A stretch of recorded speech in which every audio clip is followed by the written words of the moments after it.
Hey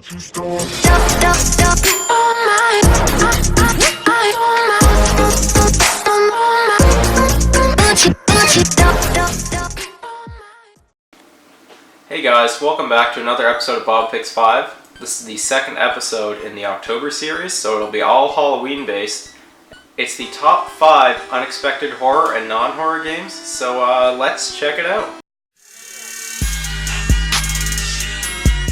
Before Cletus Cassidy took on the role of Carnage, he was sent to prison for being a serial killer. However, when the symbiote gave him powers, Carnage became so powerful that even Spider-Man and Venom had to team up to defeat him. In Spider-Man on the PlayStation 1 and the N64, players have to fight Carnage after defeating Dr. Octopus. And when that fight is over, you would assume that the game is over. But then Carnage essentially consumes Doc Ock to create Monster Ock. So as the laboratory is exploding, Monster Ock chases you through a narrow set of hallways up and down and around, with a little bar right above your head that shows you how close he is. And as a child, this might have been the most terrifying chase in any game that I'd experienced thus far. And this is why it is in the top 5 unexpected horror moments in non-horror games. Did you experience this chase on the N64 or the PlayStation 1 as a child? Let me know in the comments down below.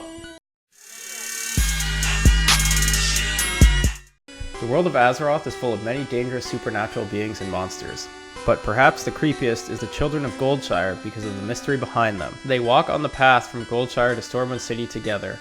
The children are known for the fact that they go into an empty house's second floor and form a pentagram pattern, remaining silent and unmoving. At 7 AM server time, the children will spawn and leave the house, running all the way to the Valley of Heroes in Stormwind City, then to Goldshire, up the road toward Northshire Abbey to where the river meets Mirror Lake, and back to their house.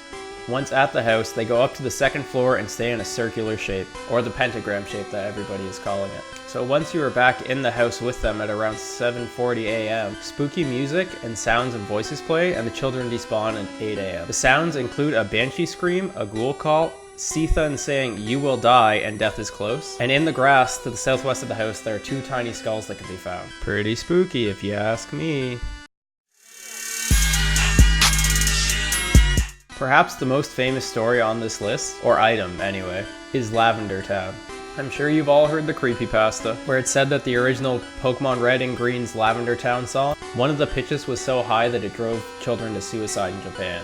Even if that is a false story, which I do believe it is, this whole town is revolved around this ghost Pokemon tower, and trainers come here from near and far to mourn their lost pet and partners. The whole story of the town in the game, if you haven't played it before, spoilers, is Team Rocket trying to steal the skull of dead Cubones for a lot of money. However, one of these Cubones is protected by the ghost of its mother, or a Marowak, and players are tasked with defeating Team Rocket, removing them from the tower, and restoring the soul of the Cubone's dead mother. That is not something I would have ever anticipated when playing this game as a child. Coming in at number 2 is Mario 64. If you've never played it, you just wait. As Mario's traveling through the castle, he'll eventually see a boo in one of the hallways. If players follow the boo, they'll be led to a small fountain area with several boos. One of these boos contains the scariest level in the game, Big Boo's Haunt. The level is a haunted mansion and has a lot of spooky elements, but it's nothing too scary for the average gamer, I suppose. That is until the players arrive in a room with nothing but a piano. And of course there's a red coin behind said piano. As soon as you get within probably spitting distance of the piano, it wakes up. Oh boy does it wake up. It honestly might be the scariest thing to ever come out of a Nintendo game in the early ages. Coming in at number 1, it had to be this one. It's the only game that's really made me jump out of my seat that isn't a horror game in the past 5 years. It is the Man-Bat jump scare. I'm referring to the visit from Man-Bat when you're grappling around the rooftops in Batman Arkham Knight, and as soon as you hit the spot, the game just completely takes over. At this point, I had no idea what was going to happen. Miyagani Island, and I guess it could have been any rooftop, but seriously, just watch this jump scare and tell me that you were expecting it in this game.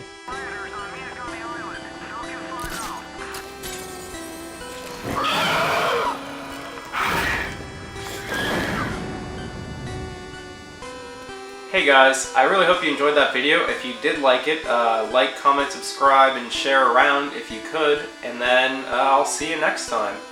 Peace.